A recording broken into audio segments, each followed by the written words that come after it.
Whoa now, whoa now, whoa now. Welcome back to the Black Alpha and your boy, Brother Kush.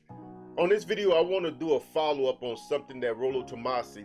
Rollo Tomasi is the white guy that's kind of like, I guess you would say, the leader of the red pill. I know a lot of brothers would disagree with that, but I mean, you know, that's not what I say. That's basically what they say about him. And he had some guy on his channel talking about the inherent negligence of a man getting married. In other words, is marriage a de facto bad proposition for men?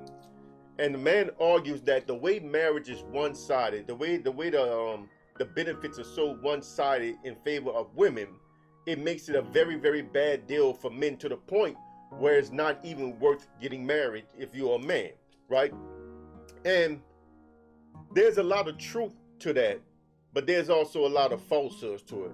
But before I get into that, let me welcome you to the channel, man. For all those new subscribers, thank y'all for subscribing and welcome to the journey, man. This is going to be interesting. For the people that's still on the fence, go ahead and hit that subscribe button. Hit that like button, hit that share button, you know what I'm saying? So, hit the notifications. You don't hit the notification, you got to come back to the channel and check to see when I drop videos, because my channel does not trigger the algorithm at all. At all, you know what I'm saying? So, you got to help me out. Also, go into the comment section and leave a comment. You can leave an emoji. It don't have to be words. An emoji would work, you know what I'm saying? Just participate in the channel to help the algorithm triggers a little bit, you know what I'm saying? So let me get right into it. And I want to get into it by first setting a little ground, some groundwork, right?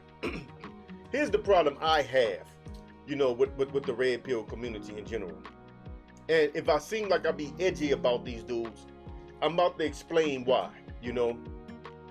For years, before there was a red pill, I was at odds with the kinds of men that are now red pill, the kinds of men that are now manosphere, the kinds of men that are now MGTOW. They bashed on the way I lived. They told me I wasn't living right having all those women. They told me I need to go ahead and get married. I had one dude tell me that I'm neglecting my children because I didn't celebrate Christmas. And to this day, my kids, well, they all grown, my kids love me. And it was always by my house every holiday, knowing damn well I didn't celebrate Christmas. They didn't care. I mean, I didn't do it. They wasn't neglected. But I mean, I've had these idealistic people, these idealistic men that are today your typical red pill / manosphere smash MGTOW type of brother. They always attacked me, always said I was living wrong, always said I wasn't treating women right because I had too many women, all kinds of stuff. Right? Talking about a real man would get married, a real man would, you know, would have one woman, all kinds of stuff. So here we go today, right? Here we go today. Some 20 plus years later, after all that was taking place in my life. Now you got men complaining about the way marriage is so slanted in favor of women. But the way I was living, it wasn't slanted in favor of women. But they said I was wrong. See, I wasn't under contractual marriages ruled and governed by the state. I was under a covenant marriage. It was legally binding. Me and my wife do have a contractual agreement, but it's our contractual agreement. And we established that so that we can still get all of the so-called societal benefits of a marriage without the state having any type of control over our family. And that's how I married. And within the contracts, we had provisions for divorce, for separation, for, you know, assistance, whatever. Everything was in the contract. The contracts are legally binding because that's all marriage is. The only difference is marriage is a contract between you, that woman, and the state. A covenant marriage is a contract between you, that woman, and that's it. I guess you could say God. But when I was doing that, and when I was trying to teach that, oh no, they ain't won't hear it. Oh no, that's not a real marriage. Oh no, you ain't doing this right. You living in sin. I got all kinds of flack. So this is the system that you brothers wanted, eat it. This is the bed y'all wanted, lay in it. You know what I'm saying? But I'm going to still show you the other side of what this dude is saying. I'm going to let you hear both sides, but this is my problem with them. Also, another problem I have in general with the white red pill. They're the ones that, the white man is the one that benefited from all these inequitable laws and policies and everything that were in place in the early parts of the creation of the formation of this so-called country. You know, they benefited from that stuff. The stuff was made to benefit them almost exclusively. And a lot of it came at the cost of black men, black people, and women, white women. Yeah, that's the truth. You know, so white women did have a legitimate gripe the whole time, you know, under feminism. They had a valid reason to march, to protest. You know what I'm saying? They did, you know.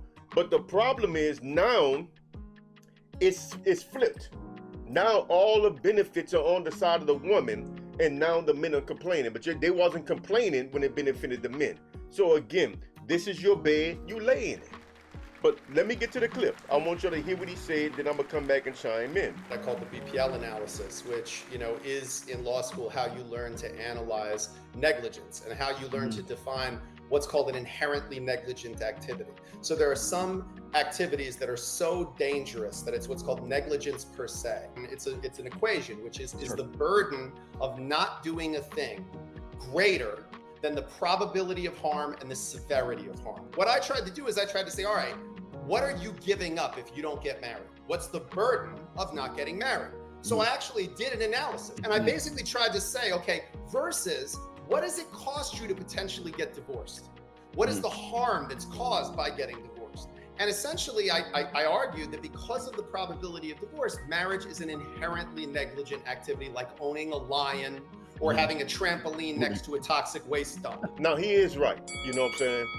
If you look at it from the perspective of what men lose in a divorce versus what they gain in a marriage, men shouldn't get married. But the problem I have is this. What type of marriage are we talking about? Because if you're getting married through the state, then the state actually have jurisdiction over your family. In fact, they own your children. There's a thing in law called in loco parentis. I'm gonna do a video on that. That's old. It's an old law from old Europe. Whereas once you get married under these laws, under the state basically own your children. That's their children now. You know, marriage makes you a subject to the state because they are granting you the authority to marry. Have you ever talked to anybody that's gone through the process of getting married? They can tell you that you can't get married. But can they tell two people they can't be together? No. No. So I think the first thing we need to define is, are we talking about a contractual marriage or a covenant marriage? A marriage between two people and God, and that's it. Or a marriage between two people with the state as their God, right? Because that's not the same things, people. And all of these so-called benefits that you marry for, they're not worth it to men. So, I mean, I agree. In that instance, the way marriage is right now, because of the high potential of divorce, because women can walk away at any time for no reason, I would say that it is a bad proposition for men. But there's more to the story. Let me continue on that video. There's more to the story. And when you say, and I totally agree, there was a time in the United States, and I'm sure in other countries, where women's role, when women weren't allowed to own land, when women weren't allowed to have bank accounts, you know, there was a time where women certainly did need those kinds of protections that marriage afforded. But just like always in this country, we solved dandruff with decapitation. You know, we said, well, women are not protected, so let's create a system that is so unbelievably one-sided in terms of the promises men make in a marriage are legally enforceable after the marriage and after divorce, but the promises that the majority of women make in a marriage, which are, you know, love and respect and affection and sex, none of them are legally enforceable. No one in the state can force that person to do, no one can force that. But all the things you promise, protection, financial security, care for the children, covering the cost of caring for the children, for the medical expenses of the children, all of those things are all enforceable by the full power of the state. That is a contract of adhesion. That's what you call that in law school. Now, a contract of adhesion means that one side created a contract to its benefit and its benefit only. So what he's saying is marriage today only benefits women. Okay, that's true. But what he's not saying, let's back up before I make this point.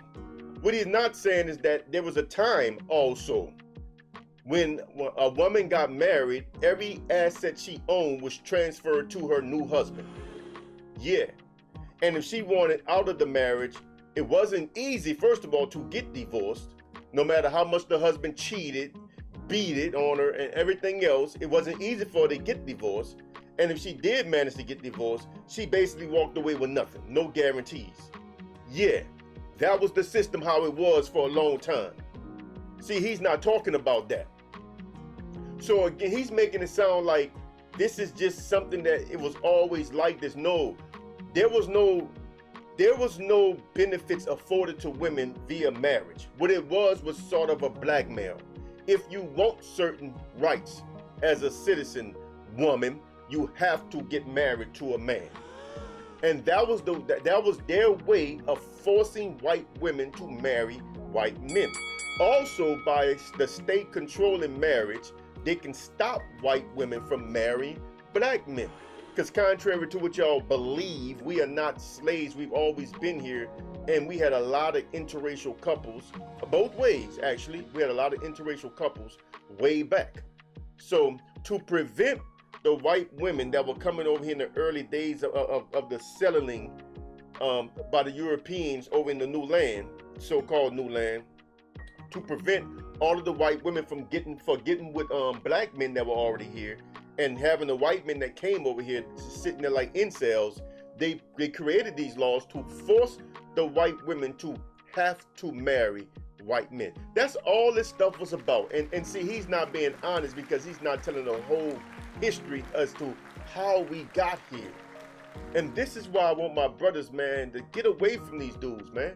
They're dishonest. Because look, if she can go back in a way that benefit white men and white men only, all of a sudden there wouldn't be no manosphere. It'll be white men and everybody else. If they can get it back to a point where it benefits just them, they will do just that. This is dishonesty what you're seeing in these dudes, man. Don't feed into this here. Don't feed into it. So here's the solution to all of this, right? The solution is contracts. See, now he said something also that the way the contract is today, there's no way to legally force a woman to fulfill her promises. Well, if you do a contract outside of the state, there is. Because if you study just contractual law, right? And contractual law is universal, it's international. You do contractual law, right, under international law, contracts. And these contracts will be enforceable.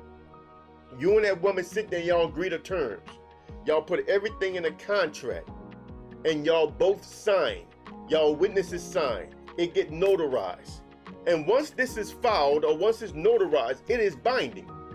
It is legally binding, just like every other contract in the world. And this way, if the woman doesn't do the things she agreed to do, although he mentioned sex, I mean, come on, y'all stop putting sex in there. Women like having sex too. I don't know, what's wrong with you dudes? Women like having sex, man. They don't have sex for you. They have sex for them, bro. They like having sex. So stop including sex and all this stuff. But anyway, you know, if a woman get to the point where she don't want to have sex with you no more, that means she ain't feeling you no more. That means y'all got a problem in y'all relationship. I mean, it might be time to divorce. Y'all got a problem, but you don't want to make her have sex and she not feeling you, bro. That's rape. That's what that is, man. That's a form of rape, bro. If she ain't feeling you no more, bro, you know what I'm saying? I mean, it's time to move on. Let that woman go. So you can put that in the contract too. But anyway, my point is, there are ways to make common law contracts outside of the state that are legally binding between two individuals. And they will also afford every so-called benefit. Like you can put in there about the Social Security if one died. You know, you can change the names. Everything is in the contracts. The thing is, we are getting married under state law. You should never get married under state law. You should only get married between you, that person, and God. And I've been saying that for 30 years, and I've been getting criticized by the same sorts of men that are right now crying about this stuff right here. I've been saying it. In fact, I have a whole package that I created a decade ago that I used to try to sell, man. But you know, so many brothers, man, would get the package, man, and freeze up because the women wouldn't agree to terms. They could never agree to anything, man. Because you know, these women they was trying to marry were devils. They were snakes. These women understood the benefit of marrying through the state, and they didn't want to let that go. So I was trying to tell the brothers, man, these women don't mean you know, if they don't sign this, they don't mean you no good. This is like signing a prenup. That's all it's like doing. It's like signing a prenup. The only difference is that this is the only contract. Now, I'm glad I mentioned prenups because a lot of y'all know prenups are also binding. But prenups are not between the state and the individuals.